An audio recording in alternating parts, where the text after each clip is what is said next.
All right, so the last talk of the session is on AMR, an autonomous coin mixer with privacy-preserving reward distribution. The talk is going to be given by Duke Lee, and it's a joint work with Arthur Gervais. Whenever you're ready with you. Right. So hello, everyone. Thanks for having me today. So today I will present my recent work on AMR, autonomous coin mixer with privacy-preserving reward distribution. This is collaborative work with Arthur Gervais from Imperial College, London. So let's start with motivation, right? So it is well known that the public and permissionless blockchain are often tracked by analytical companies and government. So several companies such as Chainalysis and Elliptics are founded for this particular purpose. So there are different solutions to address such privacy concern. So we have two approaches. The first approach is to use blockchains that are private by design. So here we have like Monero and Zcash. And the second approach we have is we propose an like add-on privacy solution for non-private blockchain like Bitcoin and Ethereum. However, there are several limitations of blockchains that are private by design. So due to the use of restricted scripting language, though blockchains are often only used for money transfer, right? So user cannot use any like use or access and interact with on-chain application enabled by smart contract.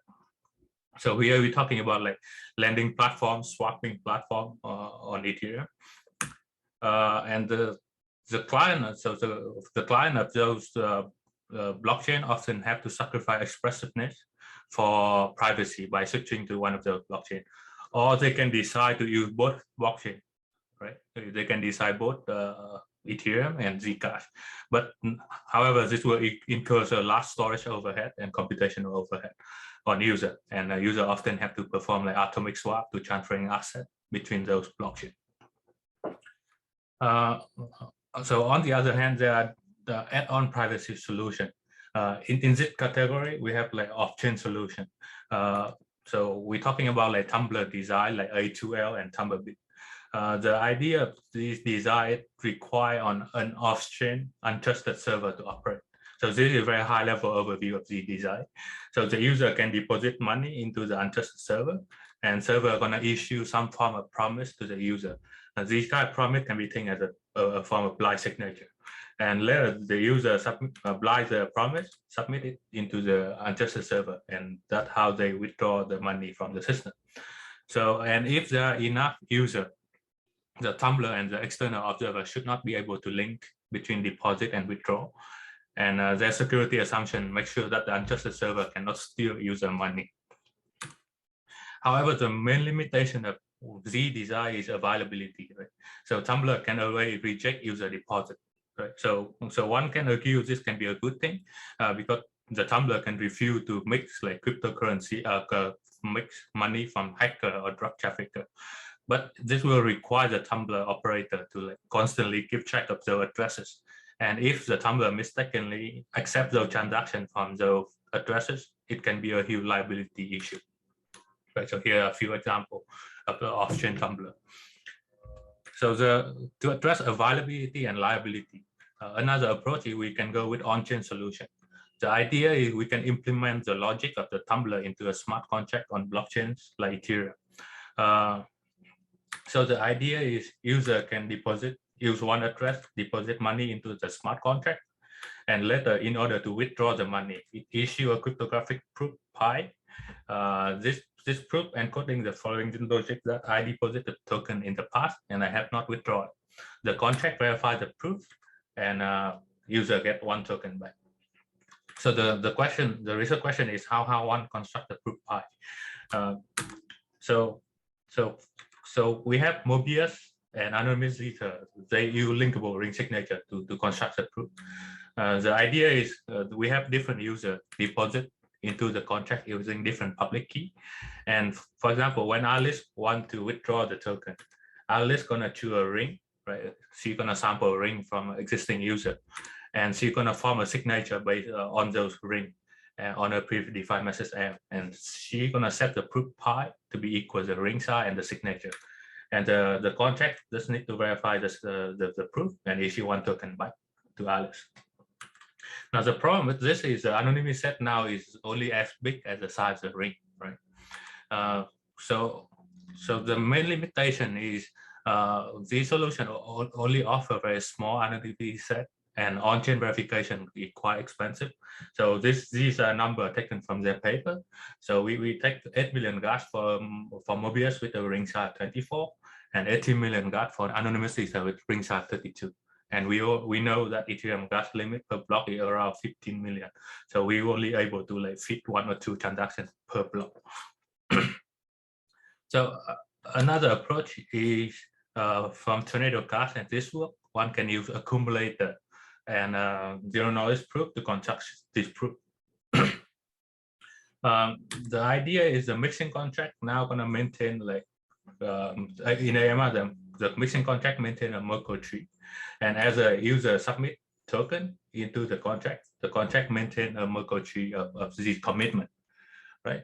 So in order to withdraw token, Alice forms a proof pi of the following statement that she knows a committed value to one of the leaves using her private input for computing her commitment, right? And the contract can verify this proof and withdraw the token.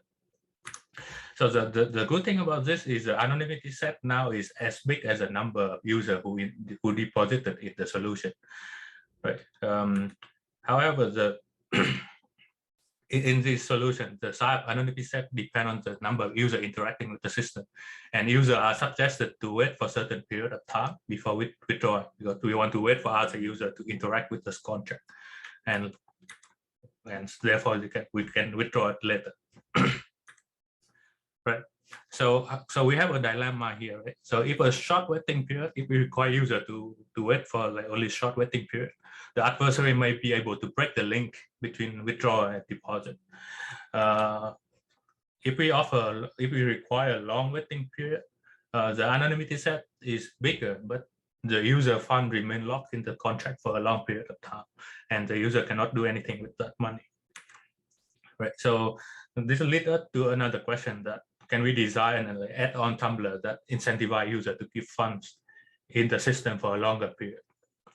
So therefore, in AMR, we leverage like lending platform in Ethereum into the design of AMR. So lending protocol let borrower to acquire digital access with a specified interest rate. So at the same time, it also let like user act as a lender by deposit digital asset into a pool, right? The deposited amount generate interest until user withdraws the asset.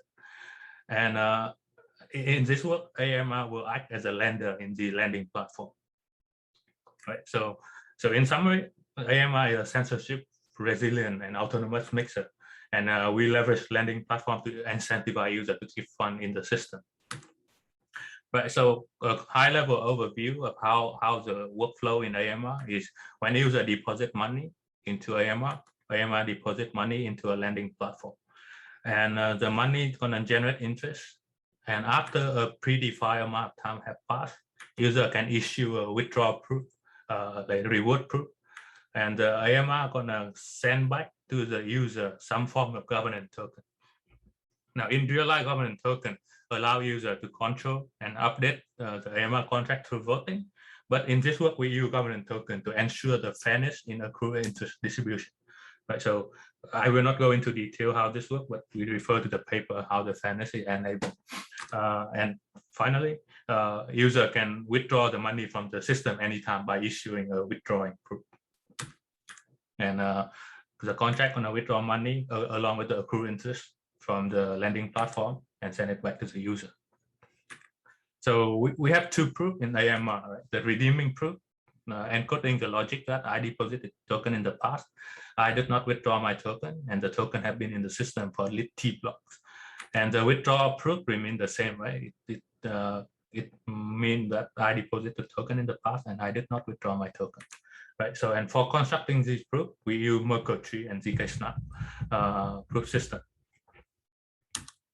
Right, so the overview of the system, AMR have the contract initialization, 3 client algorithm and 3 contract algorithm.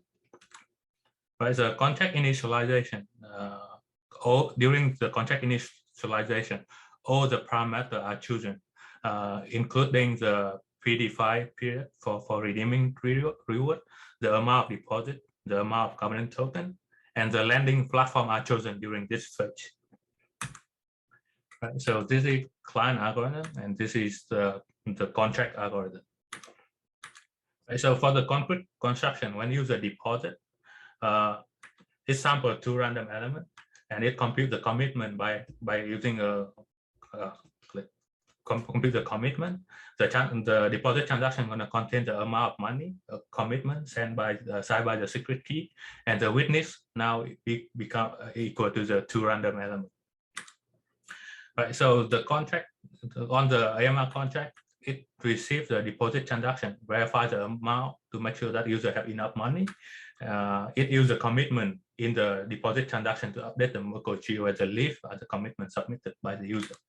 And it deposits the amount of token into a lending platform Sigma.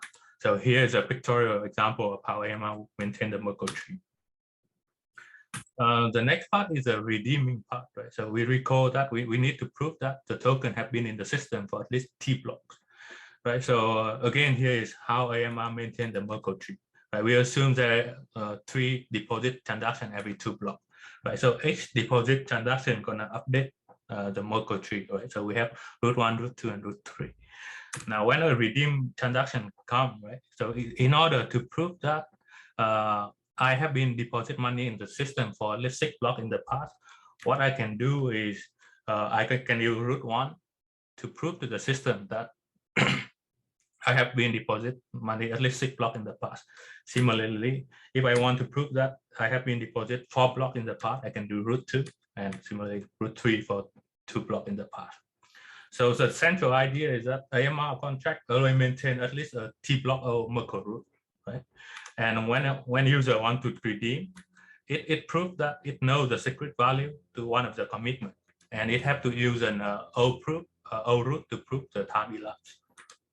And it also requires the user to issue a new commitment and along with a new nullifier value to refresh the original deposit.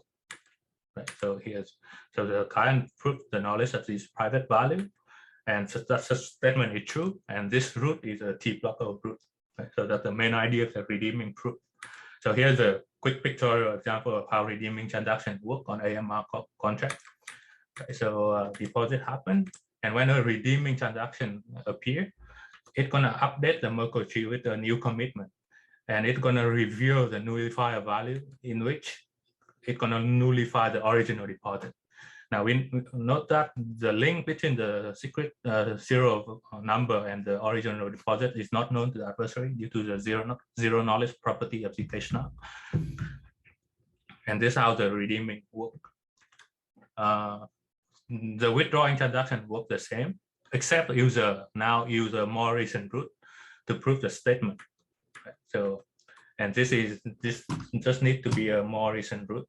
Just the statement is the same, but this is how we allow user to withdraw money from the system. Again, this is a quick pictorial example of how withdrawing works. So withdraw doesn't update the Merkle tree, and the nullifier value is used to nullify the original deposit. Right. So we argue that the correctness, right, because we're maintaining a list of nullifier, the AMR should prevent user from like double withdrawing and double redeeming. So for availability, we assume that because we replace the tumbler design with on-chain smart contract. So if we assume the attacker cannot prevent user from interacting with the Ethereum blockchain, AMR should achieve availability.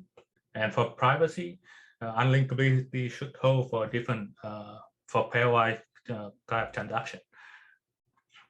We refer the more detailed analysis to the paper, but this is how we finally we argue that we achieve fairness because we use governance token and we use like similar time weight voting to curve to fairly distribute the accrued interest among users.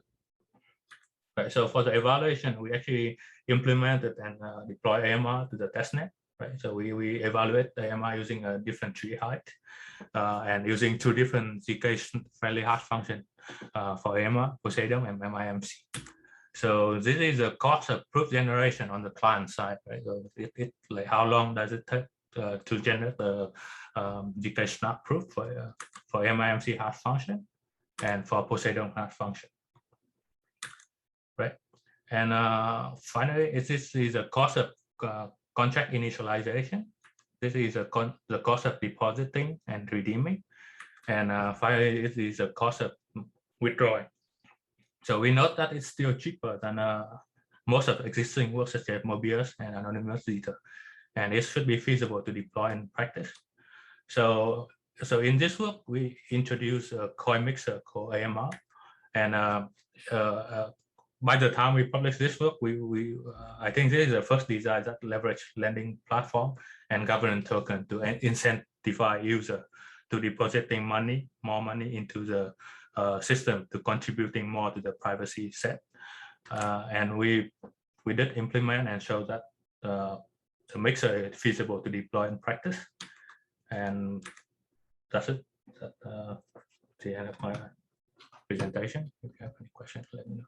Thank you so much, Duke. I already see a question in the Q&A by Sergey. What are the risks introduced by the lending platform as an additional party? May it fail to produce the interest rate advertised, for example?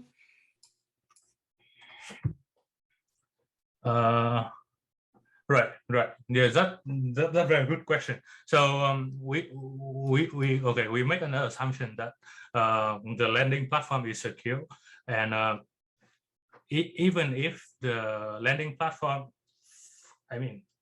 so if the lending platform failed to produce an interest rate, it's still similar to the other like mixer design, right? So we can always user can always vote to use different lending platform in this scenario. So we introduce governance tokens to give users the choice of switching between different lending platforms. Does that answer your question? I hope it does. I think it does. Okay. So on a kind of relevant note, you said that the system should redistribute interest in a fair way back to users. So is that also the private way? If not, could something be linked by the interest that is getting returned back to users? Right. So okay. So we made an assumption that user use different address to withdraw the reward, and they're going to use that reward to obtain the accrued interest. But in practice, it will not be the case. And so in practice, in AMR, there's no way to enforce user to use different address. So in practice, I would assume user are going to keep using the same address, and there will be a way to link it.